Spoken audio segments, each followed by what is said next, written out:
Hello and welcome to another dose of Toshi's podcasts. I'm here with the boys again. We're with Perjury and Ross Thurston, and we're just going to be catching up with today's news and talking about what is going on. So, before we do that, obviously, just experience the best of both worlds today at betbitcoinsv.com, the best casino and sports betting on chain. Have a little flutter in private using the original protocol and genuine Bitcoin. Right, let's get into it. Cue the music. Satoshi, like a cowboy in the West, riding on the blockchain that they call the very best. 1 million strong, and transactions flying free. Just wait for the Terra node, you'll surely see.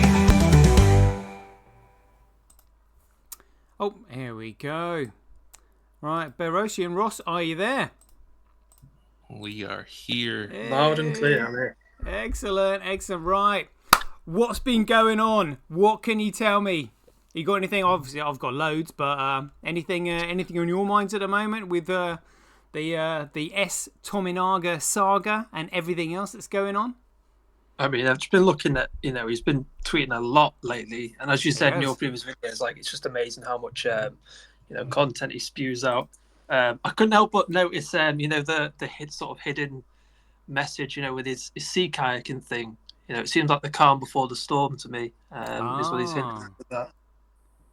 Yeah, it could well be. It's going to be really interesting to see what's going on. I mean, it looks to me like he's, pointing the finger at his lawyers for basically not doing their duty, not fulfilling their fiduciary duty and having his best interests, or looking after his best interests. But I'm assuming that they didn't rebut the 12 presumptions of court, which again is an absolute fraud. But what he's doing is basically exposing them for it. They were just like, look, all of this evidence should have come out in the trial. Why did it not come out? And it looks like also I found somebody had posted a screenshot or a picture. It was Craig actually, of a document, a series of documents that was coming out, page 8. And above it said, it may be appreciated that due to the nature of the image of the writing on the reverse of page 8, in order to photograph them for inclusion in this letter, it was necessary to photograph them in mirror image in sections. Consequently, a montage of photos of these writings are shown below. Again, for clarity, these are best viewed on screen. And I was able to decipher this. So somebody's written here, and I'm assuming this was regarding the white paper. They'd started off, they said, Craig, the paper is not formatted, something, and most importantly, lacks depth. I think it says DigiCash and others have tried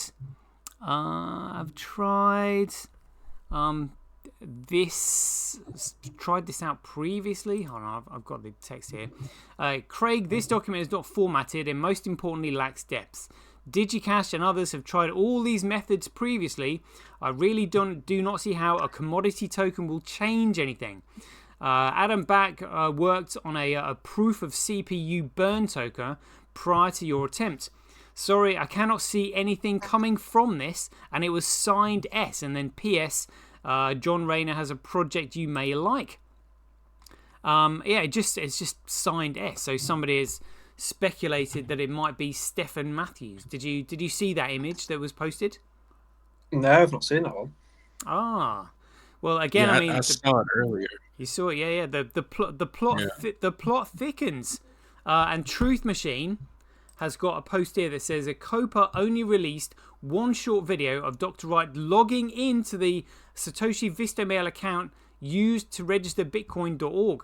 Shouldn't they also release the other videos so that everyone can analyze them and debunk Dr. Wright's brackets forgeries and keep SegWit decentralized? And there's an exhibit image here that says number 20. I also exhibit videos at exhibit CSW10 to CSW13 which show me accessing the following.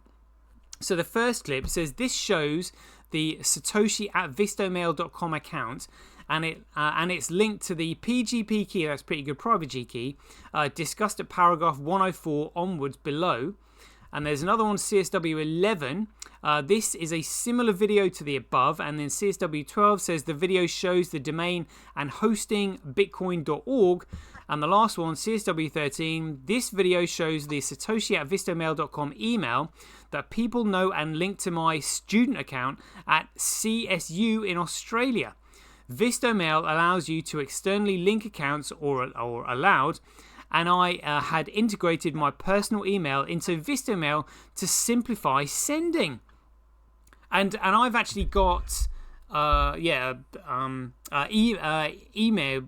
pictures of emails that Craig had used previously using the Satoshi@Vistomail account. So there's more here. It says, I should know, if you look at the date in the top right of some of the videos, it says membership until July, until 7th of December 2009. To be clear, this is when my subscription ended, but I continued the free version. It does not mean that the videos were taken in 2009. The PGP key on the reverse was linked to the GMX account, and the GMX account was the one that was effectively stolen from him, but was a Vistomail function. These were taken on the 7th of June 2019 using a mobile phone. Right, there we go, that's the date. I do recall which mobile phone I used. I do not recall which mobile phone I used or which laptop I was recording. I understand from my solicitors that these videos may not be in disclosure. If so, I do not understand why they're not. In particular, they were previously provided to at least Ontier and Travis Smith. I've been asked to emphasize that referring to this is not a waiver of privilege. It may be useful to provide the following information. Holy crap. Holy crap. And they didn't show any of these emails in the Copa case. It's absolutely outrageous. Yeah, that video was, if not the nail in the coffin for all the speculation, debunking if he's Satoshi or not. It's like, if you have a passport, if you have the logins, and it said log out, so that means he was logged into the account, and it mentions in what you just read in 21 that people would look at that like, oh well, it's not a current membership, but he still had access to it. That's the difference. And to the link between the PGP key that was linked to his GMX account. So that helps us to see when it comes to like he'd seen all of this coming beforehand, like the onslaught attack of trying to bring him down in his project. But with this evidence, I thought, well, I don't think nobody, like the general public, didn't know that he had these videos. So I was wondering the same question. Why didn't they bring this up as evidence? I think they've royally screwed him over. Screwed him over. I mean, can you imagine having this in court? I mean, this is sensational stuff. Yeah, I mean, they're just not fulfilling their obligations. They're completely going against what they should be doing. If you represent a client, I mean, you shared those text messages, the conversation, and he was saying over again, I do not waive, or whatever he said, and they were basically telling him, oh, we don't recommend, or no, don't do that. It's like, it's not for you to tell him what to do. You're meant to represent him. You're meant to represent and show the evidence. So they've completely perverted the courts of justice, it seems like. Yeah, I would say that. I would say that as well, and certainly not fulfilled their fiduciary duties to represent him in the best manner that they can. I mean, if I saw something like this, I would be like, whoa, this is huge. And because they probably know that, I suspect that's why they didn't show it. And then also, the anonymous speech website and the Vistomail services all being taken down on March 27th, the day after Craig had logged into it and Ontier had logged into it. I think this was to do with in 2020. So this was to do with in preparation for the Ira Kleiman court case, which I can't believe the Ira Kleiman court case wasn't brought up in the Copa trial. Because a Florida circuit jury found that Craig Wright was the sole and rightful owner and miner of the Satoshi coins. Nobody else had a claim on them. No one. And nobody has come forward either. Literally no one. So usually, there's an expression. It's like something like he who makes the claim has the burden of proof to prove that claim. I mean, where is the claimant? There is no claimant in any of these things. Copa is not a claimant. Copa is just simply the Crypto Open Patent Alliance. It's an alliance. Like, where is the claim in this? There is no one. There is no one individual, and nobody has claimed that they are Satoshi Nakamoto other than Craig, and nobody has come forward. And we know that Satoshi Nakamoto stepped forward and categorically said, "I am not Dorian Satoshi Nakamoto." When the press were pinpointing this guy with the name Satoshi Nakamoto that lived in California, just down the road from Hal Finney, so if Satoshi is going to come forward and say, "I am not Dorian Satoshi Nakamoto," why doesn't he come forward and say, "I am not Craig Wright"? Probably because he is. That would be my suspicion. And then also, Craig has done another one here, where he'd said the witness statement by Michael Stathakis asserts that the first proof of the 01916 product was created on the 9th of November 2009, as evidenced by the created date on the PDF. However, this is demonstrably incorrect. Archival evidence shows that Quill Notepad was sold as early as July 2009, months before the alleged creation date. This fundamental discrepancy reveals a clear error in the testimony provided by Stathakis and others who claimed there were no earlier versions of the product. And I can't for the life of me. Well, I'm thinking this is to do with the running Bitcoin on a particular product. That was one of these things. But there was another one that Craig pointed out where literally Zuko Wilcox had said, "Oh yeah, the court had said, so now that we recognise your reference that you weren't using Windows in 2009." And it's just like, well, we've got evidence to show that he was. So it's just all of this is just unpacking all of the supposedly independent witnesses that effectively gave evidence against Craig. It's absolutely outrageous. And now now all the BTC Core guys are basically trying to dox where Craig has been kayaking and where he might be staying. So it just sounds to me like they're getting massively desperate. Oh yeah. I mean, everybody's just waiting, for the appeal, all the evidence to be represented, and then he can finally take down this stupid, notice. He has to keep this stupid legal notice up. But, that was based on a court case with improper evidence. And, of course, that's the only thing these BTC Core guys and the rest of them, the only thread they have to hold on left. They always quote this, but, if this is a fake court case with improper evidence, well, then, what the hell are they doing? Indeed. It's fascinating living through these times, but there's so much information coming out that sometimes I don't know if it's going to be relevant or not for later, because there's so many times where I've seen something and thought, oh right, I'll leave it, and then sort of like gone back to it and just thought, I wish I'd recorded that bit. Where is it? Can I find it? And then kind of like not being able to. So I'm sort of looking at all these thinking, crikey, there's so much information to shift through. I don't know what to record and what not. Like, jeepers. So I can't keep up with it. Yeah, I mean, there's declarations and there's testimonies, and you need to know who's who, and who was involved in what, and all the key players.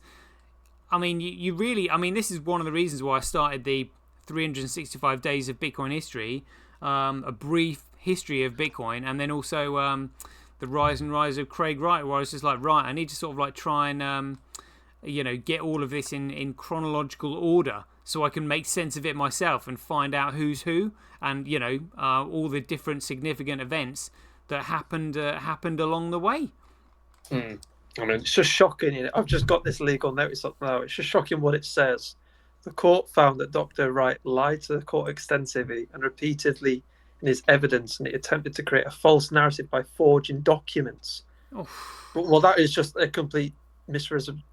That's just code word for we didn't show the evidence. The lawyers didn't show the evidence. They didn't falsify anything. They didn't forge anything. It was just they didn't accept it. That was their narrative. I mean, it's just a complete joke the way they've worded this. Yeah. No allegations of forgery or fraud, let alone any evidence. So where's how come the judge feels he's entitled to say that? I mean, the judge could actually be on the hook for that because nobody else in that court was calling Craig a liar or a fraud. No one. So it's literally only the judge. So there was a case recently that acknowledged that like judges and police officers can now be held personally responsible in their personal and private capacity for their actions. So that would also apply to a judge who's calling Craig a liar and a fraud. Well, based on what evidence? What evidence have you seen? Oh, that's right, you saw none. So yeah, he could be in serious shit. They can't hide behind their legal titles anymore, which is what they've done for the past decades and perhaps hundreds of years.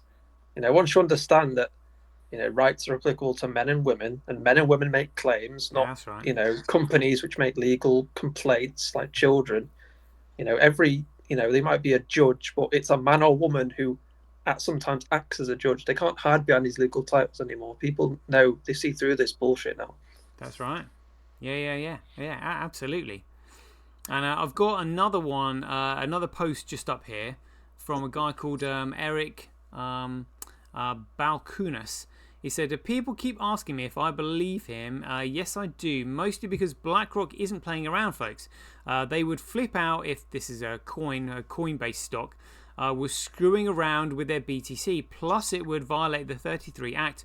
The reason this theory is a thing is twofold. One, Bitcoiners look for a scapegoat.